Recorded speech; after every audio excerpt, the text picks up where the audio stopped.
Hello family, કેમ છો? બધાય મજામાં? હું પણ મજામાં છું. હર હર મહાદેવ. બધાને નવા બ્લોગમાં બધાનું સ્વાગત છે.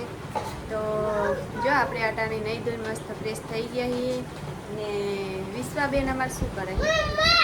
વિશ્વાબેન હે ને અમારે લોટ બોલવા બેન જે હે, કારણ કે હે ને અમારે વિશ્વાબેન હે ને વાસણ ને એવું બધું ઓછું કરવું ગમે, પણ લોટ બાંધવું ગમે નહીં. વિશુ લોટ બાંધવું ગમે, મજા આવે. કેમ મજા આવે? અલે મોઢામાં શું ગાલ્યું? શું હ કાઢ ઢબુડું ગાલી દીધું. છો કંધા તાય ના ગલાય, ફેંકી નાખ. રાખડીમાંથી હે ને બધા ઢબુડા કાઢ નાખે. કાઢ મોઢામાંથી, કાઢ બાપુ. મોઢામાં નહીં ગાલવાનું. કેવો ગુસ્સો કરે. વિશ્વાબેન ને એમાં લોટ બાંધવો બહુ ગમે. પંખા ઉપર બાબુ એ તને ના ખાય હે વિશુ? લોટ બાંધવો ગમે ને તને? વિશ્વાબેન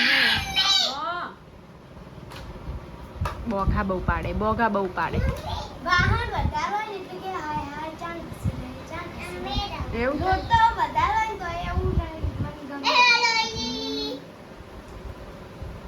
અને હવે સ્કૂલના કપડાં ને એવું બધું પહેરી લીધું છે. તો હવે લોટ બાંધીને થોડીક વાર વાર 11:30 જેવું થયું છે ને હવે વિશ્વાબેન છે ને અમારે 12 વાગે નિશાળમાં જતા રહેશે. પછી આવશે છે 5 વાગે, પછી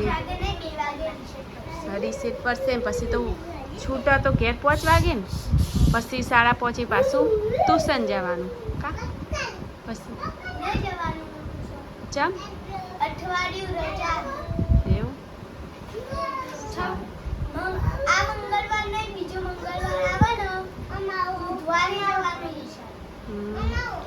તો જો વિશ્વાબેન આપણે લોટ બાંધે હે ને અહીંયા આપણે હે ને મગનું શાક બનાવી દીધું છે. તો શાક બની ગયું છે મગનું, ને આપણને થોડું તાવ જેવું હતું, આપણે હે ને મગ કાઢ નાખે છે. જો તો આપણે આજે એકલા મગ જ ખાવાના છે, શાક નથી ખાવાનું. મને એવું બધું દુખાતું હતું ને એટલે ડૉક્ટરે ના પાડી છે તીખું ખાવાનું. તો આપણે મગ આપણા માટે સ્પેશિયલ કાઢ નાખ્યા છે ને બીજું થોડું સાકર નાખ્યું છે, એટલે પપ્પાને રાહુલને બધાને ખાવા સારું. ને અહીંયા તો જો કલબલ ચાલુ છે. કાબેરું અમારા કુલદીપ છે ને એ બધાને ગાય જ કરે, દોયરા બાંધી. મેડમે નવો ધંધો ચાલુ કર્યો હ, કપડાં વેચવાનો. જૂના કપડાં વેચવાનો કે લેવાનો? જૂના કપડાં વેચી નવા કપડાં લેવાના. જૂના ટેશોનો આટલો બસકું બંધાણું હ, બધા થોડા ફાટેલા ને એવા બધા હતા. વધારાના કપડાં કાઢ નાખે. હવે નવે ટેસ્ટની ખરીદી થશે.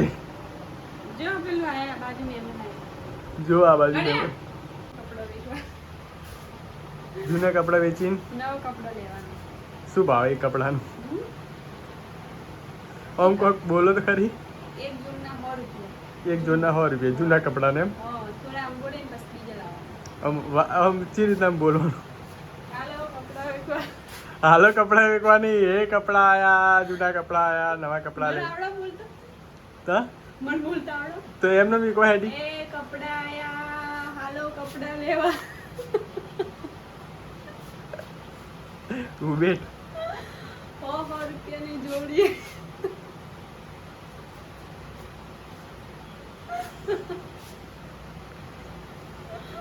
અમુક બધા ભરાતા હોય પેલા હાલો કપડા આયા.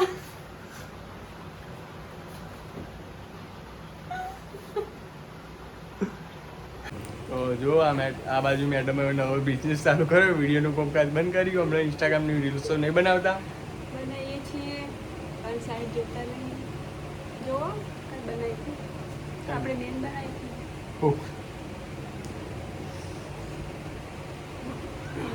તો ફેમિલી જો આપણે વધારાનો કચરો કાઢી નાખીએ. તો હવે નવી ખરીદી થશે લગ્નની. લગ્ન આવી રહ્યા છે પણ થોડી વાર 6 મહિનાની વાર લગ્ન આવી રહ્યા છે. તો મેડમની અત્યારથી તૈયારી ચાલુ કરી દીધી છે. બધી તૈયારી કરવાની. સાહેબ બધું પાર્લરનું સાહેબ ગોઠવવાના છે, તૈયાર થવાનું, આપણે ડાન્સ કરવાનો છે. તો હવે બન્યા રહેજો બ્લોગમાં. તો જૂના કપડાં વેચીને નવી સાડી લેવા જઈએ લગ્ન માટે. કોઈ બાય ના આવે જાણ સોરી મોની. શું નાખવાનું? કચરામાં નાખી દે. કચરામાં બાપડો કોઈ પહેરી હાલ દે. બાપડો ફાટેલું બૂટેલું પહેરે. નહીં પણ પહેરાય ખાવા નહીં પહેરાવા તું કોકને ગોદડું કરવા હાલ દે. ગોદડું ના થાય. ગોદડું કરવા કોઈ લેતું જ નહીં. નહીં લેતું? આપણા ગોદડા છેલ્લા બધા આપણે કરવા સારું તો ના લેતું હોય તો પછી મેકી દેવાનું. મૂકી દો. હા કચરામાં નાખી દેવાનું. સારું તો તમને ખબર. તો હાલ શું કર્યું તમે? શું કર્યું? શાક વગાડી હાલ ભાઈ શું કરવા આવ્યા રીલ્સ બનાવ હતા સની? ઇન્સ્ટાગ્રામમાં તો મેડમે એક ઇન્સ્ટાગ્રામની આ રીલ્સ બનાવી. ને જે ઇન્સ્ટાગ્રામમાં ફોલો ના કરતા ઇન્સ્ટાગ્રામમાં જઈને ફોલો કરી દેજો. શું આઈડીનું નામ શું? પારસ ગોસ્વામી 27 પારસ ગોસાઈ 27 છે. ગોસાઈ 27. તો મેડમને જઈને ફોલો કરી લેજો અને મેડમની રીલ્સો આવે જ છે ઇન્સ્ટાગ્રામમાં તો જઈને સપોર્ટ કરજો બધા. થઈ ગઈ હતી હમણાં અમારા બા જતા રહ્યા પછી બીમાર પડી ગયા એટલે બંધ થઈ ગઈ હતી. હવે રેગ્યુલરલી ચાલુ થઈ ગયા વિડીયો મારા. તો હવે શાક વઘારીને આવ્યા. સાહેબને પાછું નોકરી જવાનું છે. નોકરી ચાલુ કરી દીધી છે. નોકરી કાલથી સાહેબ ચાલુ થઈ ગયા છે ને આપણે પણ નોકરી ચાલુ થઈ ગઈ હ વિડીયો ઉતારવાની. તો હવે ફટાફટ ગાયને પણ તાર સાર નાખી દીધી. હવે કેટલા પૂડા પડ્યા? એક જ જ હતું. તો હમણાં થોડી વાર પપ્પાને કહેજે નાખી દે બાપડી. તો આજ તો 4 વાગવા જ્યાં નતા તો વેચાતા પૂડા લાવી દીધા હતા ગાય માટે કેમ કે ગાયને તો ભૂખી રખાય નહીં. ને પાછી ખબર તો નહીં પણ લગભગ તો માં બનવાની હોય એવું લાગે હ. અમને ખબર નહીં પણ એના શરીર ઉપરથી લાગે. શરીર ઉપરથી એવું લાગે પણ કંઈ વાંધો નહીં. અમુક શું થોડું ચાકરી હોય ને તો એવું લાગે. તો જોઈએ હવે થોડો હમણાં ઘરમાં વખો તકલીફ પડે હ સારની એ તકલીફ હ ને એટલે.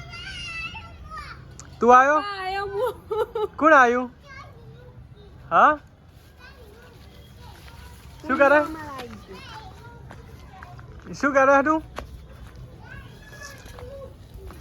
ગાય જો મા દીકરી બે સાર ખાય હમણાંથી ગાયને અને રેડલીને બાપડીને સાર જ ટાઈમ સર ખાવાનું પીવાનું મળ્યું જ નહીં. આવી જો ખાવા દો પહેલું હેરાન ના કરાય ખાતી પેર કોઈને. પહેલું ખાતી પેર હેરાન નહીં કરવાની ગાયને હો. એમને ઊભું લેવાનું તો અને અમારે એમ વિચાર તો ગાય થોડો હમણાં થોડો વખો હ પણ કુલિયાને લીધે હવે વિચાર બદલવો પડે એવું લાગે. એને મોબાઈલનો નશો જ નહીં હો ખાલી એમ કેવું પડે કે હેડ ગાય પાઈ લઈ જઈએ એટલે એને બધી ખાવું પીવું બધું ભૂલી જાય. એને ફોલાવો ને તો છેલ્લે ગાય જ લાવવું પડે એટલે જોઈ શકો તો. હા માલે પહેલું શું કાલે ગાય ને આપણે હિન્દુ સંસ્કૃતિમાં ગાયનું મહત્વ વધારે હોય ને આપણા છોકરાઓને થોડા સંસ્કાર પડે ને તો સારું. એના માટે જ આપણે ગાય રાખેલી છે. ને જોઈ લો એમને મજા આવે આપણે છૂટી જ ફરે ને કુલ્લીઓ લઈને ફરતો જ હોય ગાયને. કેમ કે વરસાદની ડાયરેક્ટ વરસાદ પડે ને કદી આમ આગળ ખજૂરી નીચે જતી રહી આમથી આમ ફરતી થઈ જાય ને તો કંઈ જાતનો વાંધો ના આવે. કેમ તો જોઈ શકો કુલ્લીઓ ગાય. હા ગાય માલે તો શું કાજે જ કાલે એ જો આવું કોમ કરે ભાઈ મને મારે ને શું કરે. હા ગાય કોઈ અમારે દોવાઈ નથી દેતી જોઈ લખો. આ જોઈએ કહો જોઈએ ને કુલિયા ને ગાય ને અમારે ભલે ગમે તેવો પણ અમારે લગાવ એકદમ ગાય ને અમારે લગાવ બહુ હો.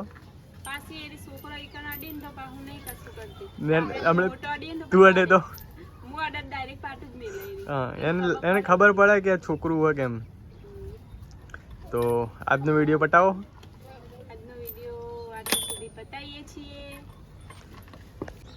તો ફેમિલી આજનો વિડીયો કોક આવો રહ્યો તો તમને વિડીયો કેવો લાગ્યો કમેન્ટમાં જરૂર લખજો અને સારું જ લાગ્યો તો લાઈક કરજો શેર કરજો અને વિડીયોમાં નવા હોય તો સબસ્ક્રાઇબ કરી દેજો. ફેસબુકમાં જોવે વસ્તી ફેસબુકમાં જોતા હોય તો ફોલો કરી દેજો. તો મળીએ કાલે નવા બ્લોગમાં. પેલો જો છેડે જો તો બધાને બાય બાય. એ મારશે હો કુલિયા. હર હર મહાદેવ.